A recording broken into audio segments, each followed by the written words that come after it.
Hello and welcome. I'm your host, Wim Liu. You are listening to the Hello and Welcome podcast presented by Betway. Another slow week in the Raptors, and just the NBA and sort of like storyline in general, especially after Summer League, people kind of just take vacation, which we will be doing soon, actually. So, for us in particular, we're probably going to go on break after this. But at the same time, Alex just is already in Amsterdam as we're recording right now. hello, producer Jerome, who will be taking off this weekend Yep. towards Europe. I will be hmm going the following week. We will all be meeting up in Scotland. You'll hear about all of this in a future I banter would be pod. saying like, hey, that's the next time I'm going to see you if I wasn't playing basketball with you tonight and going to going to Ball Don't Stop on Friday with you. I was gonna say before anything else, if you're hmm looking for a cool hoop event to come to this weekend, Friday night in Toronto, Ball Don't Stop Run will be taking place, and it'll be at Kerr Hall hmm over at TMU. It was a pretty exciting event last year. We got Chris Boucher to come out. Norm Powell was out there. Bones Highland kind of hmm stole the show a little bit, but it's also just really cool to just like be in an intimate atmosphere, just focus on the ball. Even some hoopers you never heard about before, I think it's a good chance to put on local GTA hoopers. So, Have you yeah, figured the out two your of us. jersey yet? Have you figured out how you're pulling up this time? Ooh, you know what? I think I'm gonna go obscure. I'm gonna go real Okay. obscure. I'm gonna go Continental Basketball Association. Just recently picked up a jersey from in In Vintage We vintage, Trust. yeah. Happy trails to those guys. They're going to be, Salute. upwards and onwards, doing better things, moving to Manhattan. Much love to those guys. They do an amazing job. And hmm just picked up a Great Lakes Storm jersey. That's got to be a one of one. Unnamed. It's a one on one. Hey, I don't even think People they who might not play for even that put team names on the don't back of even that have. jersey. Oh, that's a good point. But not even number. Was there a number on it? No, there's no number, No, right? there's no number. There's It's a just Great blank. Lakes Storm at the front of it. Yeah, If yeah, anyone knows Great Lakes Storm, unbelievable, yeah. unbelievable. They were only in contention, I think, for 4 years. They only I need the existed for Peace 4 years. Collective collection of like that era. Anyway, my point Anyway, is, there's yes. no real Raptors news out there except for the fact that the biggest question facing the Raptors is still unquestioned in terms of just who is actually going to be the next president of this team. We know that the Raptors have contacted CAA to lead the search to find candidates. We know that some meetings, according to reports, have already taken place. We'll get to all of those candidates in a little bit because friend of the program, Michael Grange, has done a great job of just identifying who some potential candidates may be. Kind of wanted to walk through their backgrounds, who they are, sort of get a sense of like, just what they've done in the league so far to get to this position and maybe familiarize people in terms of like, okay, if they go in this direction, why they might go with some of these guys. But even before we get to these reported candidates, which by the way do include Dwayne Casey, Dwayne Casey has gotten the most hype, I would say, out of all these candidates that we will mention. There are actually reports from Detroit that Detroit has allowed Dwayne Casey to take multiple interviews with MLSC, and of course, there's a familiarity with Dwayne. Being a longtime head coach in Toronto, dating back to I think 2011 or maybe 2012. I think 2011. It was after the Mavs won the title when he was an assistant there. But in any case, before we get to all these potential candidates, I actually just wanted to start with why I think Bobby Webster should just take the job, and that I think the MLSC should just, they can do their research process, but I think they should realize that their best candidate is already in house. And I'm thinking of this from Bobby's perspective in terms of just like, okay, what do I have to do to pitch myself for the job? Well, first off, a lot of it kind of speaks for itself, right? Like he's been here as the number two behind Masai for the most sustained period of success for the Toronto Raptors as a franchise. The Raptors have been, over the last 10 years, one of the best teams at drafting. They have, for the most part, made shrewd moves. You could obviously nitpick with the last couple of years, but I think probably the biggest blunder in the last couple of years has been how that situation worked out with Pascal, and even just knowing some of the key pieces in that sort of negotiation and sort of how that relationship fell apart. Never once did I really hear any issues with Bobby. It was sort of more of a personal thing, almost between Bobby or between Masai and Pascal. So this isn't even trying to throw dirt on the situation. You can go back to the previous shows I've done. I've kind of consistently reported that portion of this. Um, But my point is, like, I think Bobby has been here for a lot of the success of the Raptors. And so, in terms of pitching himself, I don't think he needs to come in and say that, like, I'm going to be something different than what it was previously, because what it was previously was actually going pretty well. I think in terms of the points that he could come into a potential meeting with, and obviously Bobby's a very smart guy. He doesn't need me to do this, but even I could just walk through some of this, with you guys.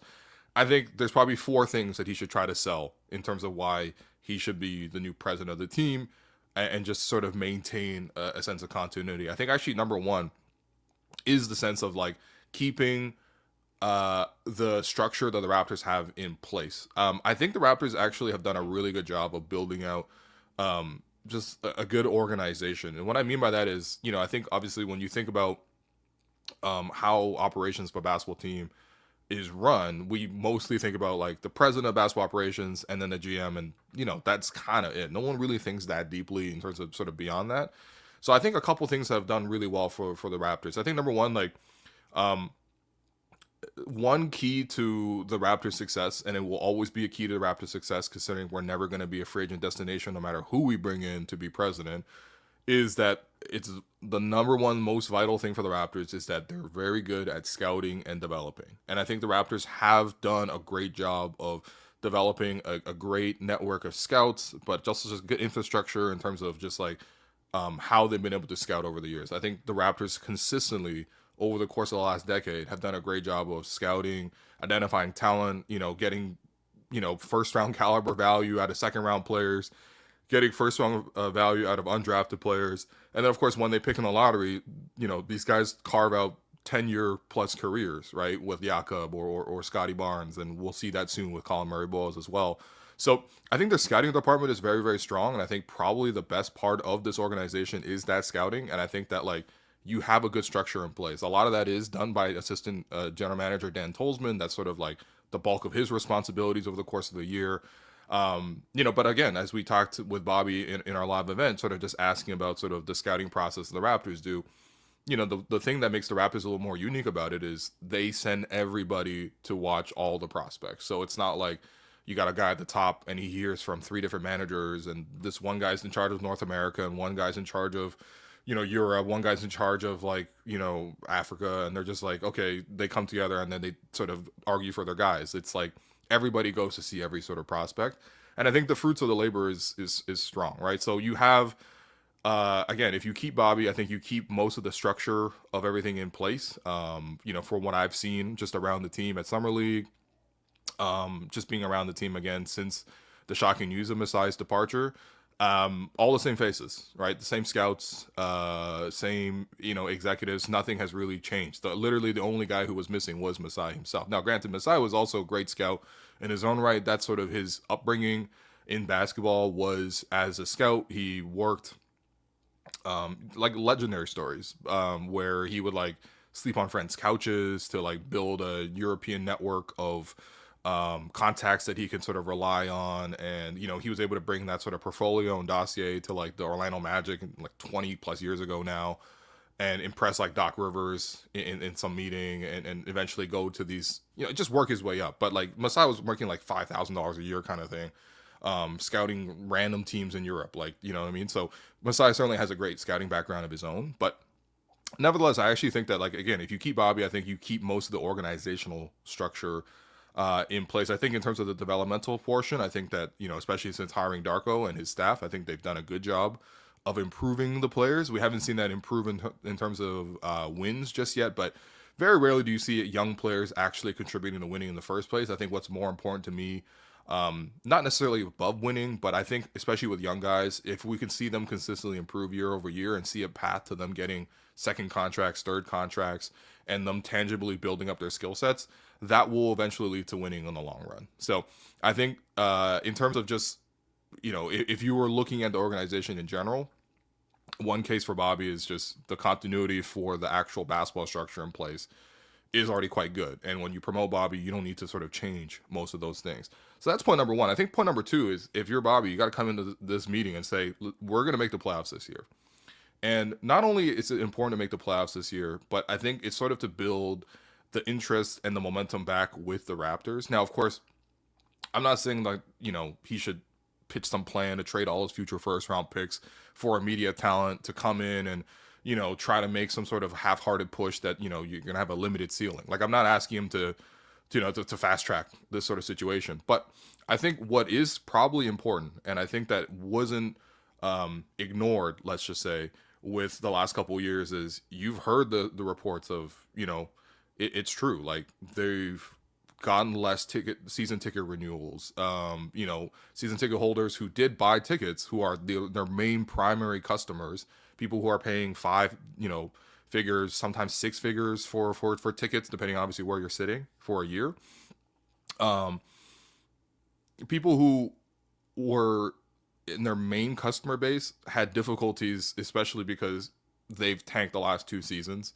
And of course, to a certain degree, you can understand, like, okay, this is good for the team. But if you imagine you put five figures into watching the Raptors, and you're probably trying to recoup some of that value by selling some of those tickets towards the end of some of these seasons, they couldn't even give tickets away. I have a friend of mine who has tickets like in like a very close up, like 10 rows back of just the action in the lower bowl in a premium seating area that's like, like it's basically like closer to where the media even sit.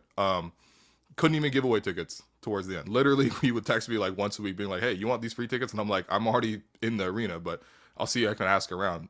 Hard to even give away tickets. So I think the bottom line certainly became quite affected in the last couple of years. Now, granted, I don't think that MLSE has really helped their own cause by continuing to raise ticket prices, probably 15%, consistently 15 to 20 every year.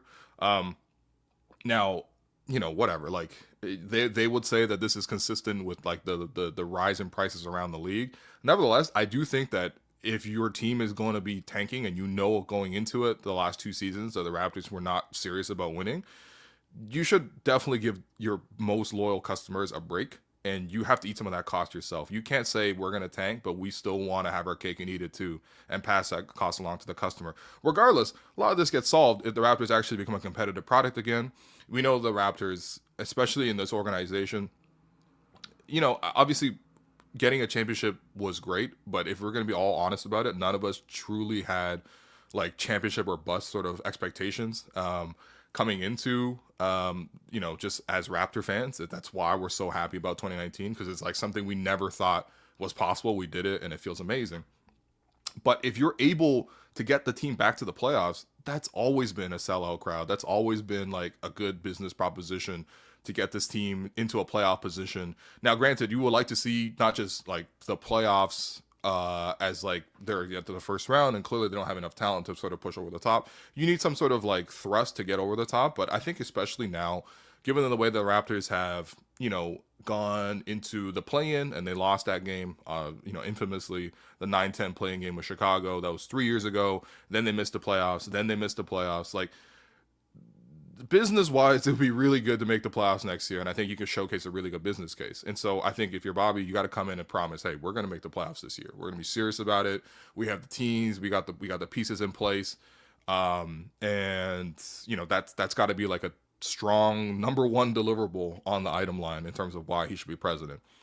Point 3 of 4 is that I think you can kind of pitch this as like, look, there's a 2-year window, right? I think with any other president, you'd have to commit probably 4 years, 3-4 years at minimum. Now, of course, you can get out of these contracts. You can fire people all the time. They just fired Masai with $15 million left on his contract. So, whatever. People will eat some dead money. But I think with Bobby, it's just like, look, the extension was already reached in place with Bobby and some of the key other members, right? I think the two most reported ones were Bobby and Dan Tolzman, the current GM and the assistant GM.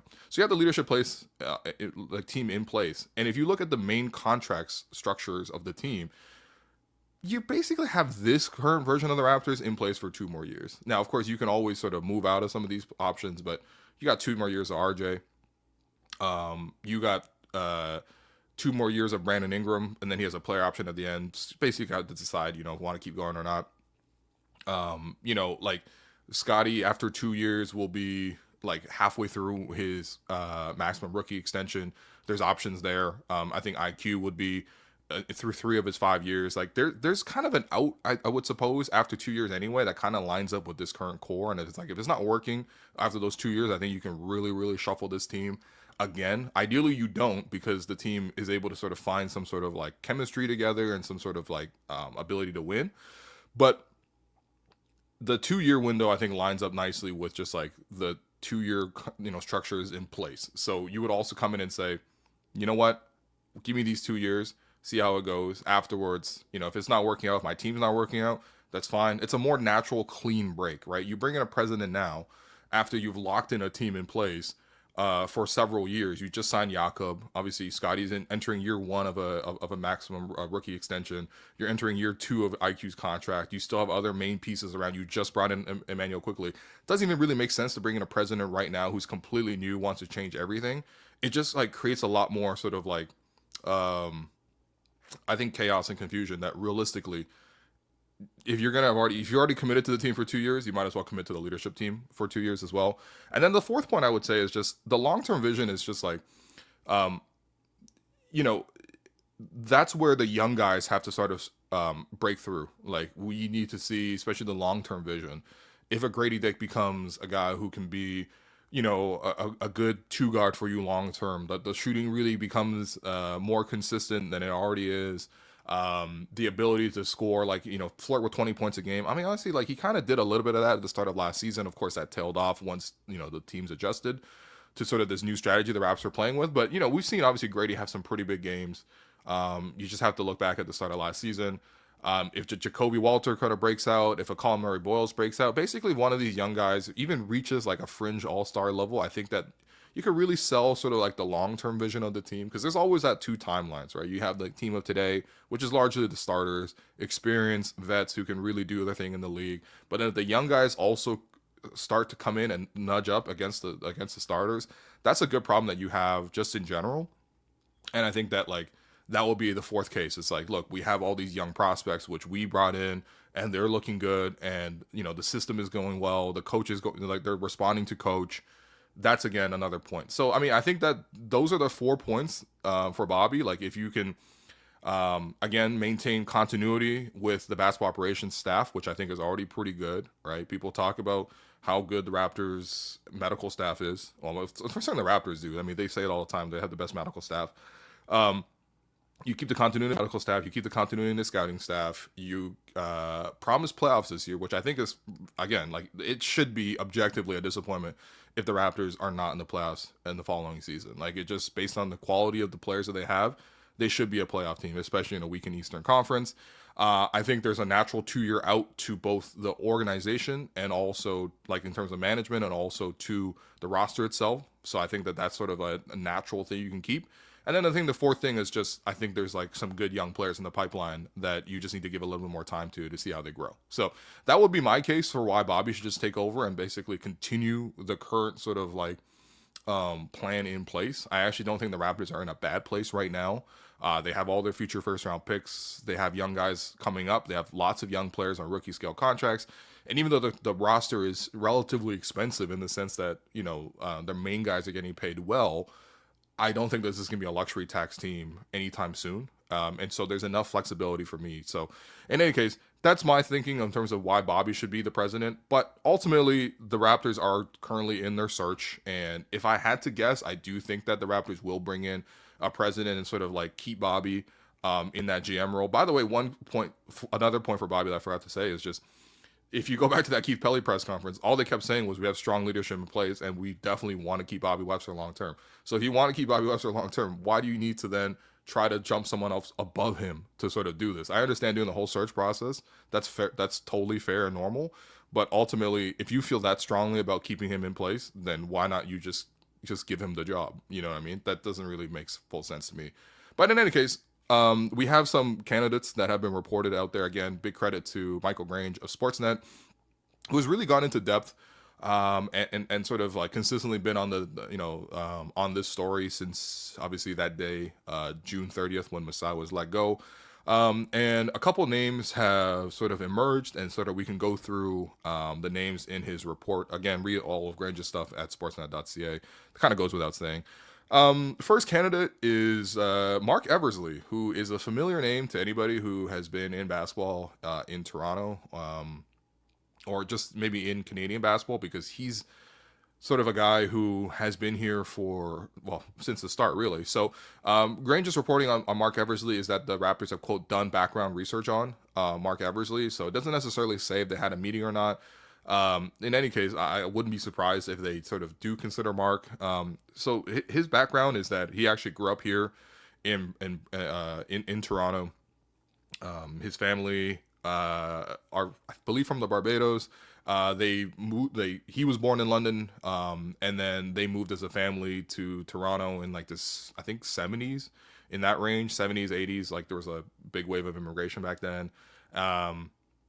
And yeah, I mean, like a lot of immigrants, like grew up in Jane and Finch, then ultimately moved out to the suburbs in Brampton. Marc has been around like Toronto and just Canadian basketball for a very, very long time, right? So, like this guy literally has an offset title, for example, which is I do find kind of endearing.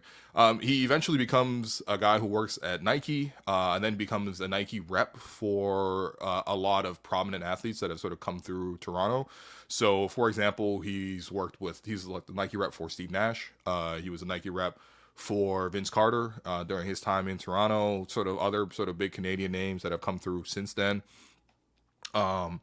He gets his first shot in the NBA through Brian Colangelo. That was in 2006 when Colangelo first joined the Raptors. He actually hired Marc to be one of his assistants. Actually, for a time, Marc and Masai were both assistants under Brian Colangelo, and they were kind of like, I guess, probably in like parallel roles or similar roles.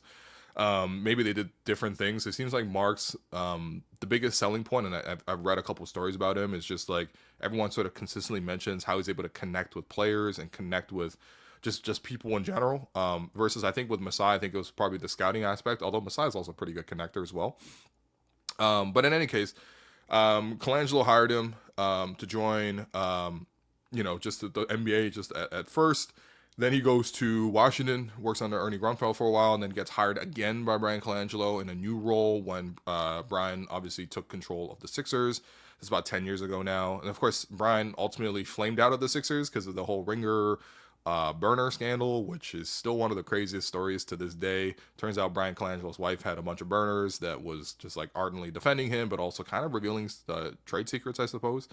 So, that was kind of the last that we've seen of Brian in the NBA directly as a GM. Obviously he had, worked in Phoenix before Toronto as well. He just was very prominent, right? Especially because of his dad, Jerry Colangelo, who runs USA Basketball. But in any case, like Marc sort of got those two chances to sort of work in the NBA. And of course he got his big break to become GM of the Bulls. He's number 2 behind, Arturo Kaniskevas, with the Bulls. That's since 2020.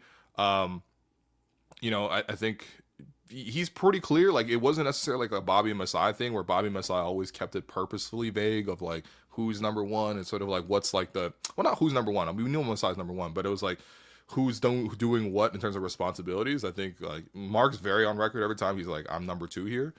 But he's been with the Bulls since 2020. And of course, it's not the most like, again, I think this is a pattern that comes up with a lot of these candidates. They're not the most sexy names in terms of like, we're not exactly hiring from like the OKC Thunder, for example. We're not really hiring from like, the Boston Celtics, like these like really successful year after year type of teams. You do come up with like, okay, does it really feel appealing when it's like the GM of the Bulls or somebody who worked with Colangelo at 2 different stops that didn't really go well in Toronto and in Philadelphia? But ultimately, I think the bigger thing with Marc is just that his ability to connect with people. I think there's a familiarity with the local market here in Toronto, considering the fact that he's not born here, but he grew up here. And obviously has worked in the Raptors organization before. And in terms of the jump to president, I think it really would just depend on how much this president will have direct say over basketball operations. I think it'd be strange to hire a president just simply to do business stuff and not to do any sort of team building stuff. I think, quite frankly, that's kind of defeats the purpose of having the job. But in any case, I would say that, like the case for Marc is that he's a good, people person. He connects well with the players, which I think is not an insignificant thing, especially in today's NBA. And that he has familiarity with the Canadian market. So That's the first name that was reported. Another name that Granger's reported twice now is Chad Buchanan, who is currently the number 2 for the Indiana Pacers. I believe the reporting was that he is on the Raptors' radar. So Chad Buchanan is like clearly has a scouting background. That's sort of like the biggest thing that he's done to start his career. And I do find like the thing that you start off doing is sort of the thing that you ultimately end up being known for just in general. In Chad's case, I think he spent like 10 years as director of scouting for Portland. That's where he got his like big break, I would suppose, was sort of between that Brandon Roy era to like that Damian Lillard era, like that sort of time in between. He did a lot of that. Sorry, hold on, my phone is ringing. This is a little unprofessional of me. My bad, guys. Let me just turn off my ringer. But yeah, that's Chad Buchanan. Of course, when Kevin Pritchard was let go by the Blazers, and then he eventually reemerged with the Indiana Pacers. He was able to bring Chad over again and promote him, I suppose, into that number 2 role, sort of as GM underneath of what Kevin has done. I think Kevin has, I think he took over for Larry Bird in like 2017. So yeah, Chad has been the GM for the Pacers. I think again, like there's a heavy focus on the scouting side, as I would expect for all of these guys. Like, you could say a guy's known for scouting, but all these guys have done extensive scouting. They're all NBA executives, longtime NBA executives. I think I haven't really found out that much more info on Chad. Like, I don't think his story maybe is like there's like a direct tie the way that like Marc Eversley would have with the Raptors. But yeah, I mean, I think that's sort of the situation, is that Chad's a guy who has been involved in 2 relatively successful franchises. I think Portland has done well. They used to be a sort of a perennial team, never really broke through and was like a serious title contender, but like, a successful team year over year in a small market. And then goes to Indiana, does kind of the same thing. Indiana, even though recently they made the conference finals and then the NBA finals, I still think that like the overall sense of Indiana is like they're going to be a competitive team. They never tank, but they do scout pretty well. Like when they draft players, they've done a really good job with that. I mean, he wasn't around for some of these names, but like, Paul George, Roy Hibbert, Danny Granger, these guys aren't guys who are like number 1, even lottery picks, really. I think PG was like 11th or 13th or something like that. But I think, they've done good in terms of just like making shrewd draft moves, shrewd trades. I think that's more than anything else. Like they traded for Sabonis, which then they traded into Halliburton. Obviously, the Pascal trade was pretty shrewd. So yeah, I mean, I think that's also maybe the direct connection is like the Raptors have actually traded a lot with Indiana recently as well. So that's Chad Buchanan. Another candidate to note is Monte McNair. Monte McNair has quote unquote met with Keith Pelly already. So, as you would imagine, especially now there's been a month since the firing of Masai, I think that there's plenty of time to take meetings. We also saw Keith, by the way, in Summer League. Keith, he obviously showed up courtside to that game between the Raptors and the Denver Nuggets, which again was super awkward because you had Keith sitting on the baseline away from Larry Tannenbaum, who was sitting on the sideline by the scorers table, and they sort of really only briefly intersected. You would think the org would sort of sit together if they were a together organization, but regardless, I don't even want to speculate on the Palace intrigue beyond that. So I think what happens there is you have a guy who, is yeah, so Monte McNair, yeah, I mean, like, I, if I had to guess, I think Keith probably took a lot of meetings in Vegas, where everyone is meeting in just in the NBA in general, and so I wouldn't be surprised if some of these meetings that are sort of discussed here took place during that week in Vegas. It's just a good time to sort of take meetings. I don't know if those are like formal interviews, but I'm sure, like, again, there's no reason for Keith to go out there just to watch Raptors Nuggets. You know what I mean? He's not, with all due respect to us, but he's not the Hello and Welcome Pod. Like, he's running the team, right? So, anyway, Monte started out in Houston, worked his way up from a senior analyst to director of basketball operations to eventually vice president of basketball operations, and then assistant GM under Daryl Morey in 2018. Of course, Daryl Morey wasn't long for that job after 2018. Only goes a couple more years before Daryl obviously, leaves Houston and eventually takes up the spot in Philadelphia, where he's been ever since. But Monte, I think his background, I think it's definitely numbers and analytics. I think there's certainly a big focus of just being in the Houston organization, especially under Daryl Morey in that sense. I think Monte also got his start in like Stats LLC, so there's definitely like a stats background, but he also was an athlete previous to that as well. So always you would look for this sort of blend of a guy, especially if you're the president, you need to be able to connect all your teams between analytics and scouting and coaching and video, what I mean, like everything, right? So but I think there's definitely a numbers background. I think he got his big break in addition to the Houston situation. He got his big break because he got president and GM of the Sacramento Kings in 2020, where he was, in charge of the Kings for 5 years. I mean, I know they only went 195 and 205, which is obviously just slightly below 500. But I think if you adjust it against the curve, I mean, not only are they playing in a difficult Western Conference, but this is also the Kings that we're talking about. Like, everything I've known about the Kings is that they're a pretty dysfunctional, difficult sort of situation to work in. And so the fact that he actually was able to get them to 500 respectability, there's like a playoff appearance, a couple play-in appearances. Relatively speaking, that's actually pretty good for what the Kings have been able to do recently. Honestly, it's better than what the Raptors have done in the last 5 years. So I don't even know why I'm throwing stones here. Couple notable moves. So a couple big draft picks took Halliburton, Tyrese Halliburton, 12th overall, which obviously I mean, Tyrese Halliburton is much better than a 12th overall pick. That year was weird. Halliburton just kept like sliding, but he was kind of like that sort of like sexy blogger pick in a way. A lot of people loved his assist to turnover ratio and just sort of like watching the film. They're like, okay, this guy's special, but he also looked weird. I mean, you just look at Halliburton. He does kind of play weird, especially with the jumper and everything like that. But the Kings were the ones that actually did swing on him, and that was a huge hit. Now, granted, I would give this a point in his favor if they didn't also then trade him. Which, to be fair, like they got Domantas Sabonis, who is a guy who is a all-star caliber player and walking triple double, a walking triple handoff. But nevertheless, for a while, sort of seen as a win-win trade. I think especially now, it's starting to look more like Indiana just straight up won the trade because Halliburton's a much better player than Sabonis, but I also maybe understand it at the time because they also had Fox. So it was sort of like you pick one of those point guards, you try to go. And by the way, when the Kings were making the playoffs, like it wasn't necessarily like okay. At that time, it was spoken about as a win-win trade. So I'm not gonna sort of knock him fully for that, but he did take Halliburton 12th overall.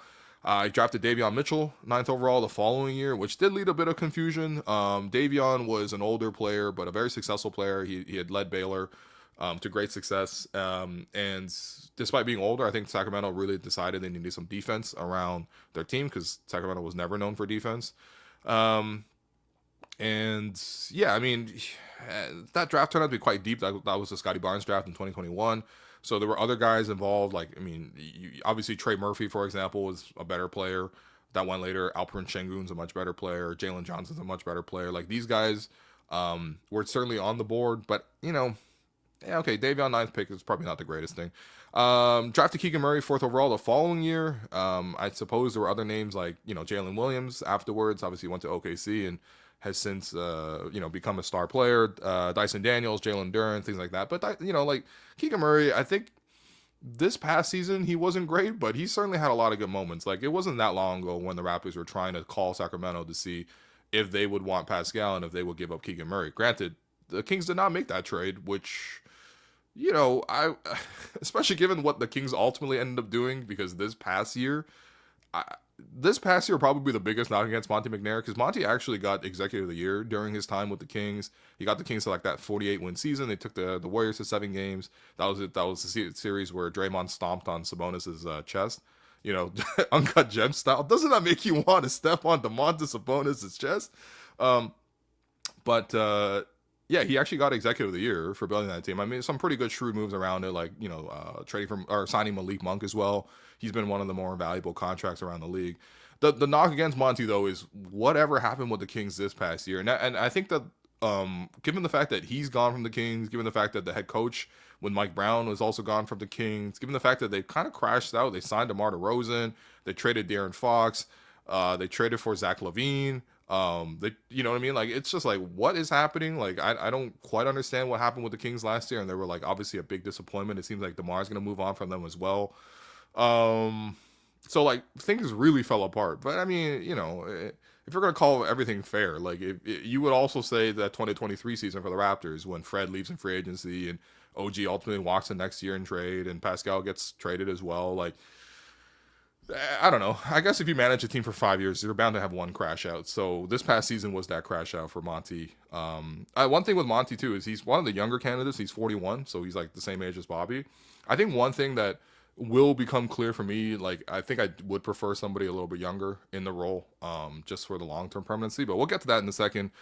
Another name, Kevin Pritchard, was also mentioned in Grange's list. The quote here was that he's MLSE's preferred choice, according to one source, which, would be kind of interesting.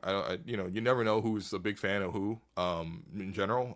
But in any case, Kevin Pritchard is a longtime NBA executive. I think he's a pretty known name and commodity.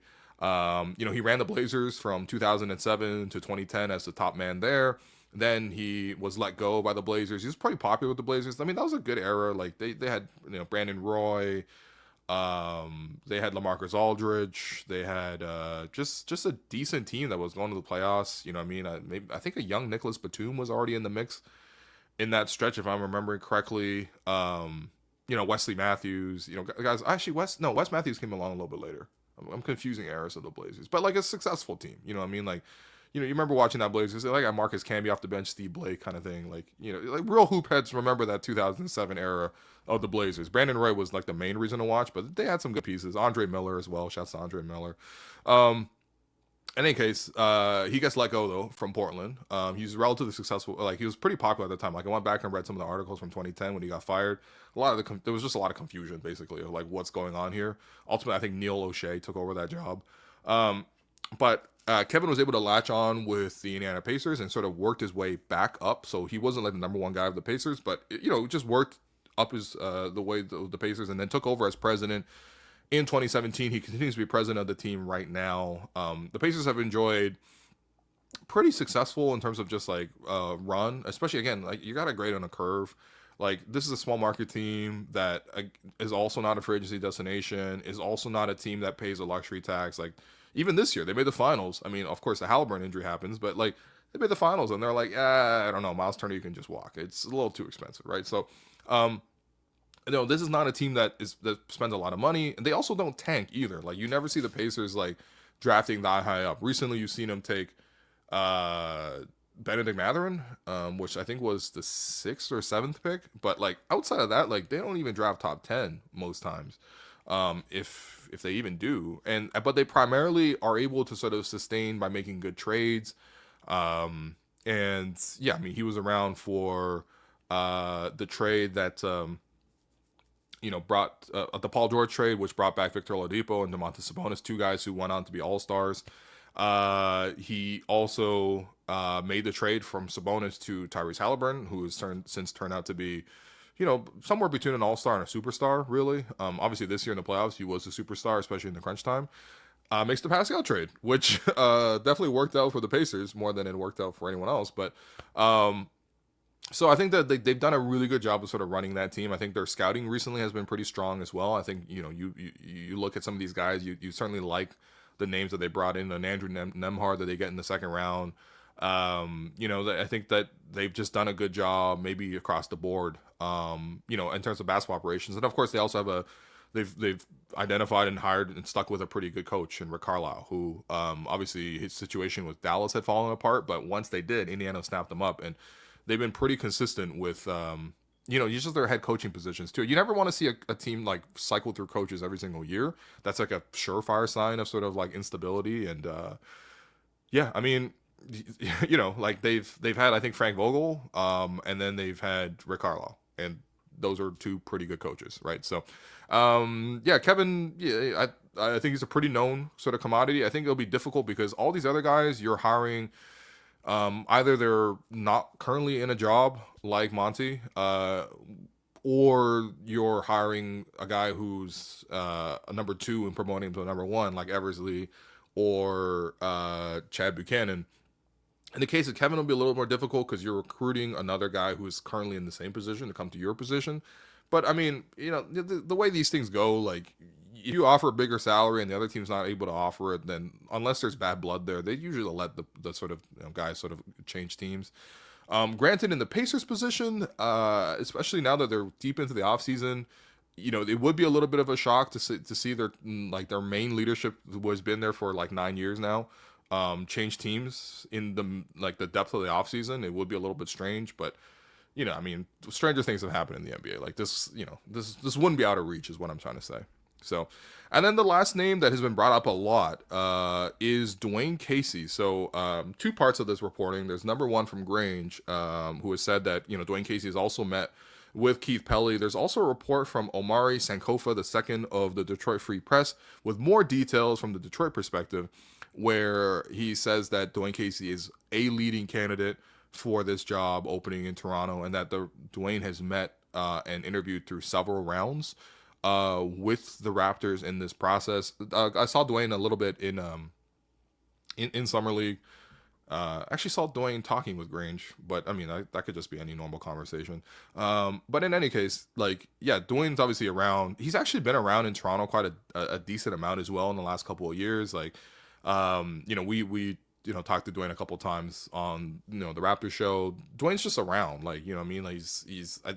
he definitely had a house here in Toronto, and I don't know if he kept that. I mean, to be honest, keeping Toronto property just might be an investment more than anything else. But Dwayne's just around. He's just here a decent amount. Yeah, what's up? Yeah, I'd also like to report that I too met with Dwayne Casey at Summer League, and that I walked by him and said hello. And I don't even think that I don't think that he knows who I am, but he was just like, "Hey man, how are you?" I'm like, "I'm great, Dwayne." We've all met with Dwayne Casey in the last month. Yeah. Shouts to Dwayne Casey. You know, I mean, honestly, if I said hi to Keith, technically I would have also met with Keith Pelley as well. Which one does thing seem to be the you're bulk gonna of talk the about reporting. it, but one thing in terms of all these candidates, Dwayne Casey does fit the build of you're gonna love the guy the same way you know what I mean? Just a really he's such a good dude. But I don't know if that's anyway. You go into it. Here's the thing with Dwayne. Okay. I want to be fair to Dwayne because Dwayne has never been anything other than fair with us in the media. He's been more than generous. He just always is a gentleman to deal with. There's saying this with zero malice. The one part with the Dwayne thing that I just don't quite understand is these other people have done directly the job of either being a GM or being a president. Right. And so they're firmly in basketball operations. Now, of course, if you're a longtime head coach like the Raptors, you're in the scouting room, you give your opinion as well. You know what I mean?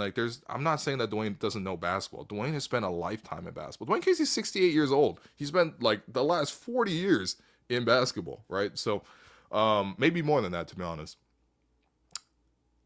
But my thing is just these other candidates have done this job that you're hiring for. And so, yes, I think if you bring in Dwayne, I think that there's obviously a built-in comfort and, just direct experience working with Bobby. I do think that this could be a good working relationship. I do think that Dwayne is great at the other things in terms of managing, doing a lot of media. I think he's certainly great with the media. I think that Dwayne will be great in terms of just even that sort of connection. I think he's probably familiar with a lot of the board members as well. He's a known name. He's a known commodity. He had a lot of success here in Toronto. And I wouldn't necessarily even judge his style of coaching versus his, just how he would manage. Because I do think that they're slightly different. They're pretty different things. My only thing is just actually, number one, I would prefer somebody who already has run a team as a GM or as a president to be the president of the basketball operations. I think that should go almost without saying. The other parts of the job are more cosmetic to me in terms of being able to talk to media and be whatever. It's Bobby could talk to media. He's just not as charismatic as Masai. But you can compare any executive in the league outside of Pat Riley and I don't even know. I guess Pop, now that he's in the front office, outside of Pat Riley and Pop, who's really more charismatic in front of the mic than Masai is, right? So you can't really compare. That's like saying DeMar shouldn't be valid because Kawhi was here. It's ridiculous, man. They're both valid. It's just one guy is obviously the creme de la creme. So the other things are more cosmetic to me. I think the more important thing is what's your experience running a basketball team and sort of what's your vision on that sense. And then the other thing, I'm not even trying to be ageist here, But one of the things that really benefited with Masai is that like the Raptors brought him in when he was like 40, okay? And then you had this like stretch where you had this like great structure and permanence and leadership. And of course, ideally you hire a president, it works out, and then you just let him do his job, which is kind of what's happened with Masai for the last like decade, right? 12 years he's been here as the top man. During that time, you could see a long-term vision for what he was trying to do. It allowed for a lot of growth and stability. We didn't have to wonder, what's really going to happen with the team. Of course, you have to wonder in terms of like, okay, Masai was up for different jobs. Like Washington obviously famously called. And there was a report from Woj that 2019, after the Raptors won the title, right afterwards, like literally celebrating, they're like, hey, by the way, Washington wants to hire Masai. So we have to wonder about that. But realistically, Masai was never going anywhere. Masai was always like sort of here for the long-term run and the long-term vision. And I mean, look, do I think that they'll be so lucky to hire somebody that's going to be doing a great job that you keep him for 12 years? I hope that, but I also know how difficult that is. But at least you give yourself that opportunity, with some of these other candidates who are obviously younger, who are like in their early 40s or early 50s. Dwayne being 68, like there's just no chance you see him running the team for 12 years. I just can't see that, you know what I mean? And so even like, I'm not trying to make this an ageist thing, but realistically, that feels like you sort of hold it over for a couple years. You have a nice familiar name that, people won't like, especially the media definitely won't be going after Dwayne like that. But ultimately, I think for me personally, if I were deciding, and again, I'm trying to be fair to Dwayne because he was a very successful guy. He's very well connected. He's very well liked. He did a lot of great things here in Toronto. He's great with the media. He's very fair to me personally. But that's not the direction I would go in this instance. I would look for, somebody that, again, ideally, if it works out, he can run your team for like 10, 12 years, the way Masai did. And I just can't sort of see that with this particular option. But in any case, those are the candidates that are out there that have been rumored, that have been connected. I think that there's also maybe that lingering thought that the Raptors may go with, somebody who's currently on the agency side. I guess I just haven't really heard that much. I think the one name that's come up is Alex Saratskas, which is Giannis's agent. But in this latest round of the articles and reports, you didn't see that. So maybe that's not as tangible as sort of what it looks like. I actually don't even mind the agency route, considering, number one, you get obviously an in with certain players if you hire an agent. I don't think that can be ignored. I think the other part is just to, especially dealing it from the player's perspective. I think that, again, one of the cases for Marc Eversley is like he's really well connected. He connects well with the players. Your job as an agent is to connect well with players. So I think there might be a good reason for why the NBA is trending in that direction with so many agents being promoted and hired as GMs and presidents of basketball operations around the league. So those are the candidates. I would love to know if any of those sort of appealed to you. If you agree with me that I think Bobby is the best candidate for this, or if you just want to see a whole new candidate that hasn't really been brought up in sort of the scope of the reporting. I'm certain that they've definitely met with more people than just like 5 people that we've named here.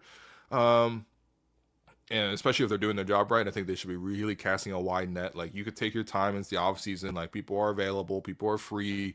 You get the time to sort of meet these guys. But I do hope that this process does wrap up by the time we get to September. Like I don't really want to open training camp with this idea of like who's in charge and sort of this, even for the basketball, even the people in the organization, like you just don't want everyone wondering who the boss is going to be. You know what I mean? Like I think that like that question should have lots of time to be decided in the offseason. We have another month to go before it gets real again in September. Let's get this thing done by then and sort of figure it out who it's going to be. But I would love to know who you guys think should be the next president. Last thing, actually, I wanted to just ask and answer the 3 biggest questions facing the organization as of right now, because whoever the president comes in and whether that's Bobby or somebody else, they're going to have to, come up with answers for these 3 big questions facing the future of the Raptors. But first, take a quick break, hear from our sponsor, and then, let's answer those big questions. It's officially the off season, and the Hello and Welcome boys are taking some time away to enjoy the summer. Now, our beloved Toronto Raptors are off until the fall, and so we thought instead of, squeezing every last drop of content, we'd rather squeeze every last drop of our favorite beverage, Simply Spiked. That's right, we've been telling you about Simply Spiked all summer, and it's not really going to stop here because they're made with real fruit juices, and from firsthand experience, they're very, very crushable. Now, you'll be able to bring these to split with friends at the cottage this summer or at a barbecue. I don't know how you're going to spend your summer, but you should spend it with Simply Spiked. You know, even if you're just at home bandwagoning the Toronto Blue Jays like us, you know, Simply Spiked goes with every occasion. Now, my advice is actually to just get the variety pack. This way, you get to try all the flavors that are out there and see which one's your favorite. Like for me, currently, my favorite flavor is the cherry, and it's been the cherry all summer. But who knows? I just figured out that there was a peach flavor out there, and I'm looking forward to trying that as well and seeing maybe if my mind changes. I'll let you know after the summertime is done.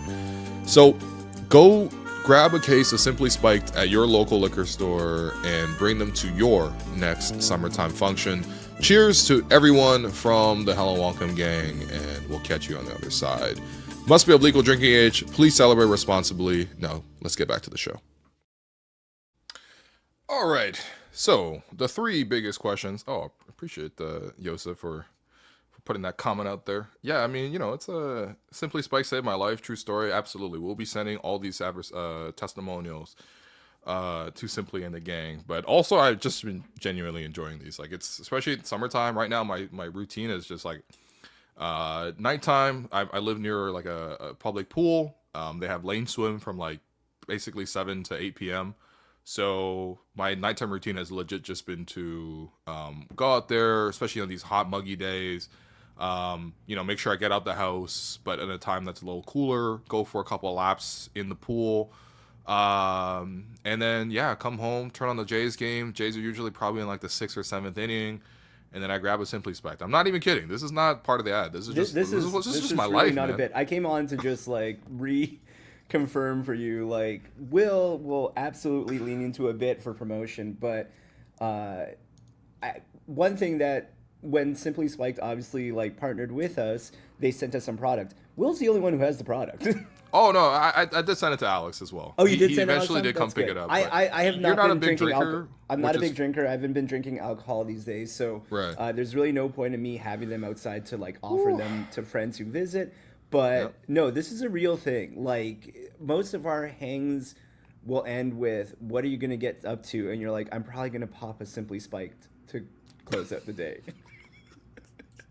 Like if you can think of like a real classic, what do you want from me, like man? 70s like family sitcom, like the dad sitting on a recliner popping a beer. That's you with a Simply Spiked watching, or actually just reading off your phone all the potential candidates for the new Raptors president. Yeah. Well, you know, I mean, yeah, this was definitely 2 a.m. last night. I'm like, all right, we got to do a show. Let's see who these the candidates are. Do a little research. You know, I did eventually look at the clock at one point. It was 2:14 a.m. and I'm like, why am I researching Chad Buchanan at 2:14 a.m.? Messages from you and Alex in the group chat. Alex arriving in Europe and you still looking up. Honestly, W's in the chat for Will really dedicating himself to this Tuesday stream here. This is less exciting than even just who the 9th pick is going to be, but oh my gosh. One question to close out our Simply Spiked conversation. Can I get a Simply more spiked? If you want to, whatever you want to do. I mean, once you get the can, you can, you know, it's up to you. You know what I mean? If you want to shake it up, you know, you add a couple more things. That's on you. I haven't even tried that personally. You know what I mean? I just grabbed the can and then pop back and once we start Brandon getting some Little real get lit up. Once we start getting some real spicy 2 a.m. texts from Will, we'll know he got Simply more spiked. No, the thing is, I just like it's like a one can thing for me right now. Like, I do kind of want to having back to backs. I don't know how far the reach is, like in terms of internationally, but I kind of want us to find a Simply Spiked in Scotland. Yeah, why not, man? I gotta put it in my carry-on. Put in my check-in luggage. Daytime park hang, Simply Spiked in Glasgow. Ooh, pop one by the castle. And I'm not talking elephant. And well, here's some other questions that you need to deal with. 3 biggest questions to be answered for the Raptors and the president, whoever gets hired. The next president of the Raptors are going to have to find key answers to these 3 questions. And these are the 3 biggest questions, in my opinion, facing the Raptors for this upcoming season and just maybe in general. Okay, the number one question, basically been the number one question since, I don't know, second year since he was in the league. But the number one question facing the Raptors is Scotty Barnes a franchise player, or is he just a really, really good player? Because I think that there's no other scenario besides those two. I think that the baseline for what Scotty is, based on what he is already and based on what he's shown in the last couple of seasons, is that he is a very good player. Easily, top 50, easily top 40, even in my opinion, especially with the defensive aspect of his game. The question, and again, this isn't, I don't mean to tiptoe around this. It's just, is he a franchise player? Is he the guy that you stop everything and you build for him in mind? The franchise player being, this is what he's going to do. He's going to bring it every single night. He's going to be available every single night. He's going to do this at a very high level that's very special, and that we need to supplement these aspects around him, right? So, like, in the extreme examples, the Warriors had Steph. They were like, okay, we got Steph Curry. Now, okay, he's not strong on defense, so we need to surround him with strong defenders. So here's Klay Thompson, who can guard the opposing point guards. Here's Draymond Green, who's an incredible help defender. Here's Andre Iguodala. Here's a rim protecting center and like Bogut, and I mean even KD. KD's just a do it all anything. But like, we're building with this idea in mind. And of course, like, they structured sort of like, obviously Draymond's function is basically to do whatever Steph doesn't do well, which is screen and get open and pass and, like, play in 4-on-3s. Like, when you have a franchise player, you build the strengths around them. Or LeBron's been another classic example. Like, you get LeBron on your team, number one thing you're going to do is get a lot of shooters, give LeBron as much space as possible to play one-on-one. And then obviously with the help, they're killing them with threes. I don't have to explain this to any Raptor fan who was around for LeBronto. So anyway, my point is, when you have a franchise player, like, you sort of identify that person definitively, and then you sort of start building around it. If we're going to be completely honest about it, and this is not something that has really favored Scotty, really, but the Raptors have not been optimized around Scotty Barnes. It's not like they have said, okay, this is our franchise player, and every single piece we bring in has to fit perfectly with what Scotty does. Because if we're gonna be honest about it, if you had to draft, if you did one of those like YouTube tropes where it's like, okay, draft a perfect team around this player, right? And if we did that for Scotty Barnes, the 4 players you would pick around him would not be Brandon Ingram, Emmanuel Quickley, RJ Barrett, and Jakob Poeltl. They just wouldn't. If you had the pick of the league, those would just not be the players you would put around him. So I will give some definitely leeway in terms of like, he's not necessarily been optimized. Having said that, though, I do truly believe that franchise players distinguish themselves even before the team is optimized around them, right? When you think about like a young Dwayne Wade, it's like, I mean, again, you wouldn't pick the perfect team around him to be like, whoever they had around him back then. You know what I mean? Like, man, well, I guess this is a testament old Heat history, but like Gary Payton and Alonzo Mourning and I guess eventually Shaq and those kind of guys. I think Payton came later, but like Shaq. Either way, like he really didn't get to like take off until Shaq came into picture. But Dwayne got it popping before the team was optimized around him. Like LeBron got it popping before the team was optimized. Even Chris Bosh, like the team wasn't optimized around him, but like there was already a proven track record of driving success and sort of like, I think there was a level succeeding of, like, in spite of. You knew what you had with the team. Yeah, exactly. I think and especially now that he's through the rookie scale contract, that's 4 years. Mm-hmm. Obviously, he's now entering the max contract. Like, it's kind of like now or never. You showcase that special element, because the thing is, like, you can build around players that aren't like the superstars, right? Like the Heat, for example, have done that with Bam. They've sort of identified, okay, Bam's never going to be our go-to scorer. Bam's never going to be our guy that sort of carries the team, day in, day out, but he's very reliable. He's very good at, defense. He does these things like on a consistent basis. He does drive winning. He does improve the players around him. And so even though he's not like the franchise players I was mentioning previously, we're still going to sort of prioritize sort of what we've done. We've made multiple playoff Indiana runs Pacers with him in this finals. Yeah, exactly. Right. So I think that's where this season in particular, having spent enough time as like the number one on the Raptors, having seen the roster sort of shift and move around them, having seen this, which I do think is a real shift that took place. I know a lot of people dismiss like, okay, the Raptors didn't play great defense. Or sorry, the Raptors' defensive numbers are maybe more inflated than what they appear to be, because the Raptors, for the second half of the season were the number 2 defense in the league. The most real part about that stat to me is how hard and how dedicated Scotty Barnes was night in and night out on the defensive end.